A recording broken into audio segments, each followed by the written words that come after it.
Hello everyone, this is Fadi and I want to welcome you back to a continuation of our video series on various examples of mistakes. You can call them intentional errors or reinterpretation of Arabic words into certain English words that coincide with the standard Islamic narrative. We have been talking about one of those categories known as Arabic mistakes, meaning taking an Arabic word that means one thing and being translated to mean a completely different thing. With us here in studio, of course, our guest speaker, Saint Murad, and today he's going to take us through a journey of more examples related to this category and others as well. Welcome back, Saint Murad. Thank you for having me once again, Al-Fadi. And there is something that's really funny, is that whenever any Christian talks to a Muslim, the Muslim will tell him, you do not know Arabic. Now I tell these Muslims, you do not know Arabic, not just you, your translators, they do not know Arabic. And now I am just moving to my PowerPoint and I want to show the people this example because it shows the weakness of these translators. As you can see here, the verse it says, وَلَا تَقْتُلُوا أَوْلَادَكُمْ خِشْيَةَ إِمْلَاقٍ. This is the word imlāq. What do they have it in English? They just say poverty. Well, we know that poverty is faqr, not imlāq. Imlāq is not poverty. Faqr is poverty, like these poor translations. These translations are faqr. Let me give these translators a little Arabic lesson. The word comes from tamalluq, meaning fawning, seeking approval by ways of flattery. This is what the Quran is saying. Why no one quote it? Because they don't really care. As long as the translation does not contradict the sin, then they are all good. But linguistic gold nuggets like these do not interest them. They interest me.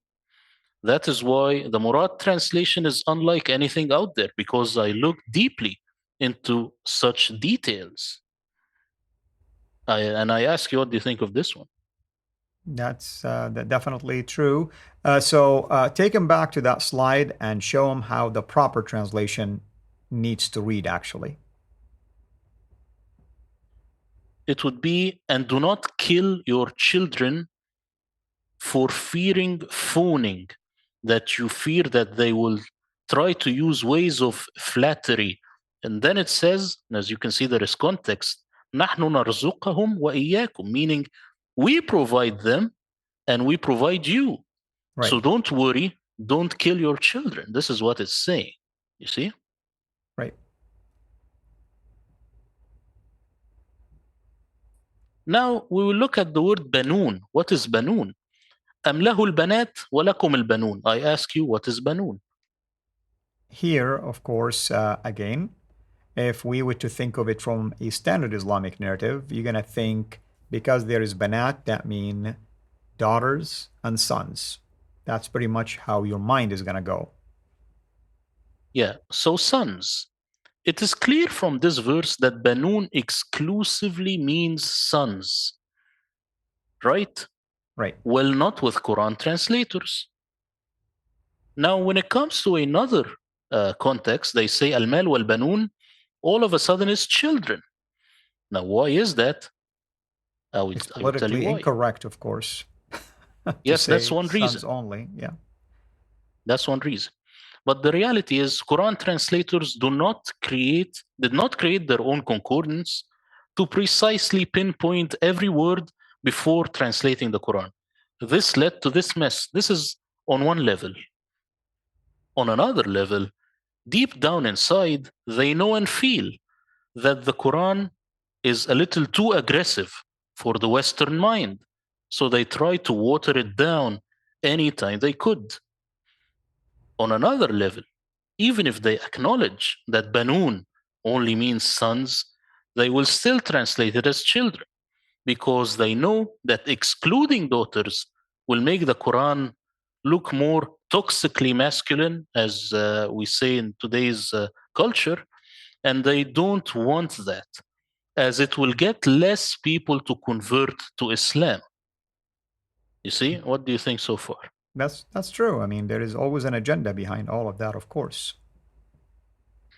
Yeah, even the word Bani Israel, it should be translated as the sons of Israel, not just the children. Bani Banun, not Banat. Right. Now, what about Joseph? The story of Joseph, they say that the woman, she tried to seduce him. And I ask, is the word seduce there? راودته التي هو في بيتها. She tried to seduce him. Okay, will they change their mind if this exact same word popped up in another context? Let's see. قالوا سنراود عنه أباه. So here they're talking about his father. Are they gonna sexually seduce the father? Of course not. So now they say we will try to convince him or attempt to dissuade. So why not seduce? The question is, did this word open their mind that seduce might be wrong from the beginning? No. You see? Right. Right.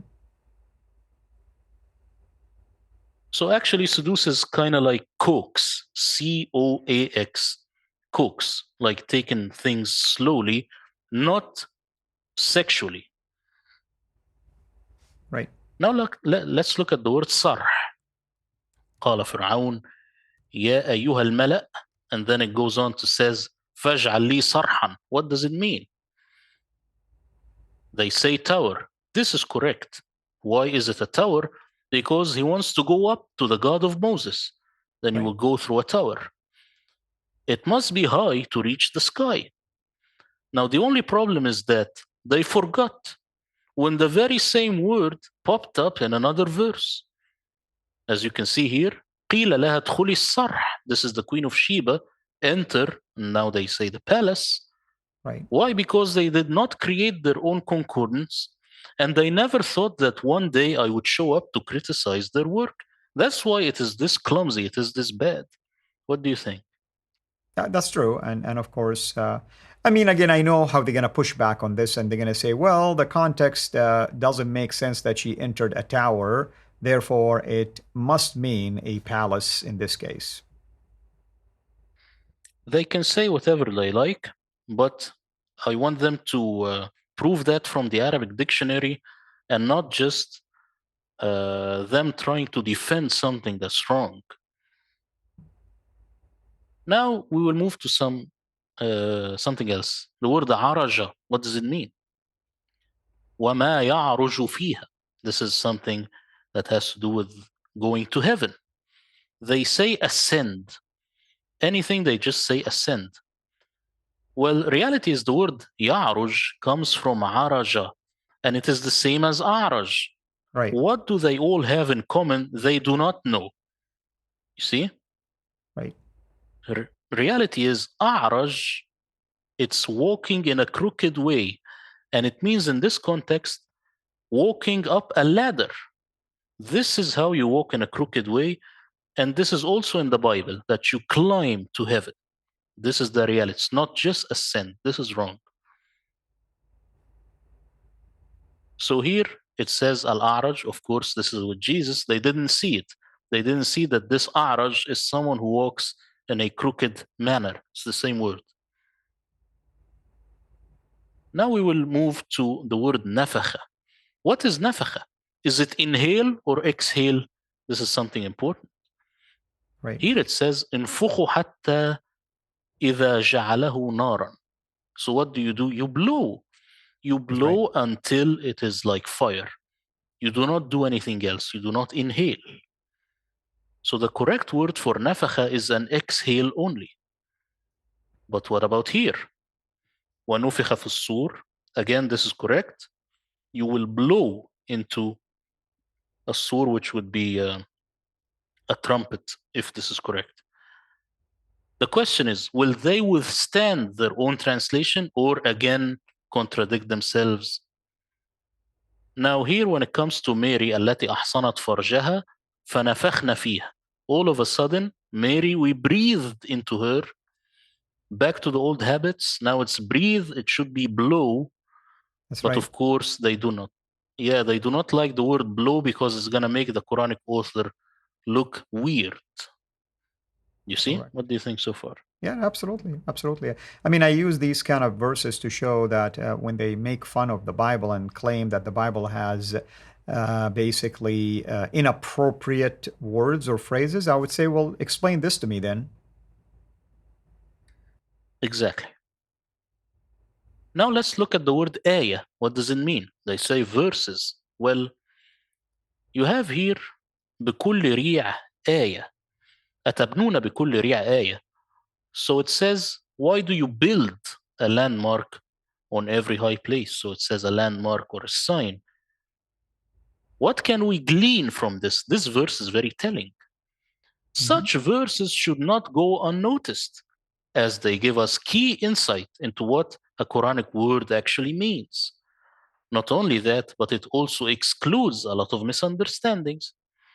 This verse establishes three critical points. One, an ayah is something that you can build. Two, an ayah is something tangible. Three, an ayah is not a verse. This logical scientific approach is what I have done with every single word in the Quran. That's why my Quran translation is unique, because it used such a method. So the Quran doesn't have the word verse. This is one of the Bible obsessions. The Quran just says signs, tangible signs. And now I will get back to you so that in the next episode we will continue in the same category. Wonderful. Thank you so much. And I hope everyone is enjoying all of this. Until next episode, have a blessed day, everyone.